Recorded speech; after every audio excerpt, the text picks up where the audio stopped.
Irrigation पानी के flow के लिए होता है, सैलाब के उसके लिए, उसके ऊपर उसने जो तामीरात की है उसको आप कैसे वो रोकेंगे? आप सबसे पहले इस्लामाबाद से शुरू करें। जब वो पानी सैलाब आया तो उसको नहीं बचा सके 12 लोगों को। असल जो चोर हैं और असल जो जिसने पाकिस्तान को तबाह किया है वो पाकिस्तान की ब्यूरोक्रेसी है। पाकिस्तान की आवाम डूब रही है। ये जो इंडिया से पानी रावी की तरफ पे आया है, सर ये इंडिया ने आपके साथ जंग की है। मिनिस्टर साहब ठीक है, लेकिन आप तो गपशप में लगे हुए हैं ना, गपशप से ऐसे नहीं होता। लोगों ने अरबों रुपए कमाए हैं और इनसे पूछा जाए जरा इनकी अकाउंटिंग आप इनका देखें ना सर, इनके साथ नेशनलिटी कौन से मुल्क की है? अल्लाह रहम करे, पाकिस्तान है तो हम है। आलम साहब आप फ्लड पे बोलना चाह रहे हैं? जी बिल्कुल स्पीकर साहब, बहुत शुक्रिया। स्पीकर साहब, मुझे बहुत अफसोस है, सारे उन लोग जो शहीद हुए बुनेर में, शांगला में, खैबर एजेंसी और पेशावर में भी फ्लड आया था, और नीचे हमारे जो पंजाब के भाई हैं, चाहे किसी भी रंग नस्ल ज़ुबान से हो, ये पाकिस्तान है और पाकिस्तान है तो हम हैं। लेकिन बदकिस्मती से 18th अमेंडमेंट के नीचे सर यहाँ पे कहते हैं हम एमएनएज जाकर करेंगे एमएनएज। सर एमएनएज का सुनता कौन है? वहाँ पे आपने सूबे बनाए हैं, 18th अमेंडमेंट के नीचे आपने प्रोविंसेस में वो किया। जो यहाँ पे अपोजिशन में अभी उन्होंने क्रिटिसाइज किया है, ये खैबर पुख्तूनख्वा में हुकूमत में है, यहाँ पे मुस्लिम लीग की गवर्नमेंट है, ये वफाक में और पंजाब में गवर्नमेंट में है, पीपल्स पार्टी सिंध में है। सर मुझे ये बताएं, इनको जो एनओसी देते हैं रिवर बेड, आज ये कह रहे हैं कि हाउसिंग सोसाइटी और हाउसिंग सोसाइटी, इन हाउसिंग सोसाइटीज को किसने एनओसी दी? वो लोग, वो अफसरान, उनको आपने अकाउंटेबिलिटी उनका क्या किया? आप वहां छोड़ें, आप इस्लामाबाद में तो आए। सबसे पहले इस्लामाबाद के सेक्टर सीडीए में F6 से शुरू करें। यहाँ पे जिन घरों के सामने, घरों में 500 का गज है, 500 गज का घर है और उसने जो एक्स्ट्रा लैंड पकड़ी हुई है, जो इरिगेशन पानी के फ्लो के लिए होता है, सैलाब के उसके लिए, उसके ऊपर उसने जो तामीरात की है उसको आप कैसे वो रोकेंगे? आप सबसे पहले इस्लामाबाद से शुरू करें, फिर आप जाएं और जगह पे। खैबर पुख्तूनख्वा में जो पार्टी है 12 साल से पीडीएम है, मुझे बता दे सर, पीडीएम है। उससे पहले अभी सियालकोट के और लोग जब वो दरिया में शहीद हो रहे थे, जब वो पानी सैलाब आया तो उसको नहीं बचा सके 12 लोगों को। खैबर पुख्तूनख्वा की पीडीएम में 12 लोगों को नहीं बचा सकी, उनके लिए उनके साथ रस्सियां नहीं थी। आप उनसे एक्सपेक्ट कर रहे हैं कि वो पीर बाबा और शांगला में जो वहां पे तूफान अल्लाह की तरफ से आया है तो उसको बचाएंगे? नहीं सर, वो ऑफिसर्स, पॉलिटिशियंस को तो आप हर एक यहाँ पे आ जाता है कि पॉलिटिशियन ये फलाना वजीर चोर है, ये फलाना एमएनए चोर है, ये फलाना।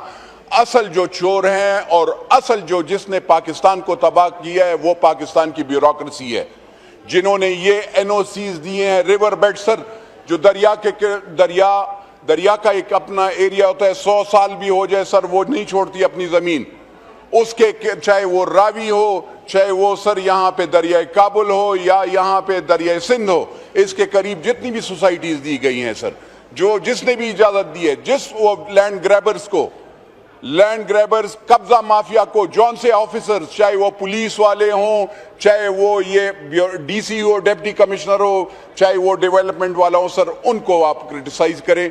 मैं यहाँ पे मुझे हैरानी होती है, ये मिनिस्टर साहिबान यहाँ पे, आप क्लाइमेट चेंज का मिनिस्टर कहाँ पे है सर? पार्लियामेंट्री अफेयर्स का मिनिस्टर गप लगा रहा होता है। यहाँ पे नोट्स कौन लिख रहे हैं? मुझे बता तो देना, यहाँ पे आप किसके लिए? पाकिस्तान की आवाम डूब रही है।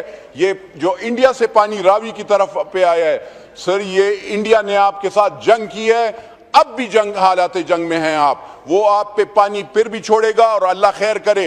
आज तो पंजाब और खैबर पुख्तूनख्वा में, नीचे सिंध में जो हाल होगा, वहां पे तो पानी भी नहीं निकलेगा क्योंकि वहां पे समंदर ऊंचा है, वहां वो लोग भी होंगे, उनके लिए किसी ने सोचा है? तो ना यहाँ पे सारे मिनिस्टर्स, मैं ये हैरान हूं, वाटर वाला मिनिस्टर किधर गया है कि उनसे पूछें। वाटर वाले मिनिस्टर से ये कि अपने नक्शे यहाँ पे पेश करें, आप नक्शे पेश करें कि जिस सोसाइटी जिन्होंने ये रिवर बेड को इंक्रोचमेंट किया है उनको आप रोकें। تو آپ نے اس کے لیے منسٹر صاحب ٹھیک ہے، لیکن آپ تو گپ شپ میں لگے ہوئے ہیں نا، گپ شپ سے ایسے نہیں ہوتا. سوری، لیٹس دیکھیں، یہ گپ شپ کا وقت نہیں ہے. میں آپ کو ایک بات بتا دوں اسپیکر صاحب، یہاں سے ایک ریزولوشن ہونا چاہیے. دیکھیں، ایک تو ہم یہاں پہ ایم این ایز، آپ کہتے ہیں ایم این ایز جائیں، یہ اپوزیشن والے، گورنمنٹ والے، یہ گورنمنٹ کے ایم این ایز سے پوچھیں، یہ جب اپنے حلقے میں پروونشل گورنمنٹس کیا ان کی پوچھتی ہیں؟ وہاں پہ وہ کہتے ہیں آپ کون ہیں؟ وہ ایم پی اے کا پوچھتے ہیں. آپ نے تو پاکستان کو کمزور کر دیا ہے. آپ نے 18th امینڈمنٹ، ویسے میں بھی تھا اس میں نے ووٹ دیا تھا، لیکن میں آپ کو بتاؤں ہم نے فیڈریشن کو کمزور کیا. ہم نے 4 صوبے نہیں 4 اسٹیٹ بنا دیے، اور وہ 4 اسٹیٹ آج اگر ریور بیڈ پہ انکروچمنٹ کرتی ہے، یہ جو فیڈرل گورنمنٹ ہے اس کو آپ نہیں روک سکتے. اس میں آپ کہتے پروونشل گورنمنٹ کا چیف سیکرٹری، سی ایم یا وہ پارٹی وہ کہے گی کہ وہ آپ انٹرفیئرنس کرتے ہیں. تو سر، خدا را پاکستان کو مضبوط کریں، پاکستان کو کمزور نہ کریں، اور اکاؤنٹیبلٹی ہونی چاہیے. اکاؤنٹیبلٹی ان افسران کی ہونی چاہیے. یہ پولیٹیشنز چوری نہیں کرتے، یہ پولیٹیشنز لینڈ گریبرز نہیں ہیں. لینڈ گریبرز کو سپورٹ کرنے والے پاکستان کی بیوروکریسی ہے جو صوبوں میں بھی بیٹھی ہے، جن کے بچوں نے اور جن لوگوں نے اربوں روپے کمائے ہیں، اور ان سے پوچھا جائے ذرا ان کی اکاؤنٹیبلٹی. آپ ان کا دیکھیں نا سر، ان کے ساتھ نیشنلٹی کون سے ملک کی ہے؟ آپ ذرا یہ دیکھیں، جس نے انڈیا کے خلاف جب آپ سر وہ کر رہے تھے، وہ بندہ کینیڈا میں بیٹھا ہوا ہے. ایک دن اس نے بعد میں فائل کیا اپیل. جب آپ کورٹ میں ہارے تو اس نے ایک دن اس افسر کو کیوں انٹرپول کے ذریعے واپس نہیں بلایا جا رہا، اس کو کیوں اریسٹ نہیں کیا جا رہا، اس کی فیملی کے زمینیں کیوں نہیں پکڑی جا رہی؟ افسوس ہے سر، یہ ہوتا رہے گا 2000. اور یہ افسران خوش ہیں، ان کے لیے یہ مال غنیمت ہے. اس میں وہ کرپشن کریں گے. جب یہ یہاں پہ سیلاب آتا ہے، یہاں پہ دہشت گردی ہوتی ہے، تو اس میں یہ مال کماتے ہیں. مجھے بتائیں، پولیس والوں کو آپ اسلحہ نہیں دیتے. کام تو صوبوں کا ہے نا. پنجاب میں آپ نے جاپان بنانا تھا، یہ کس طرح کا آپ نے جاپان بنایا؟ آپ نے تو اس کو ہی ڈبو دیا ہے. تو خردارہ ذرا سوچیں، مہربانی فرما کر سیاست چھوڑیں، ایک دوسرے کو کرٹیسائز کرنا چھوڑ دیں. اپنے ملک اور اپنے عوام کے لیے ذرا سوچیں. میں سر اور کچھ بھی وہ نہیں کروں گا. اللہ رحم کرے. پاکستان ہے تو ہم ہیں، چاہے وہ سندھی ہو، چاہے وہ بلوچی ہو، چاہے وہ پنجابی ہو، چاہے وہ سرائکی ہو، چاہے وہ خیبر پختونخوا کا ہو. سر، اللہ ہم سب پہ رحم کرے. پاکستان زندہ باد سر.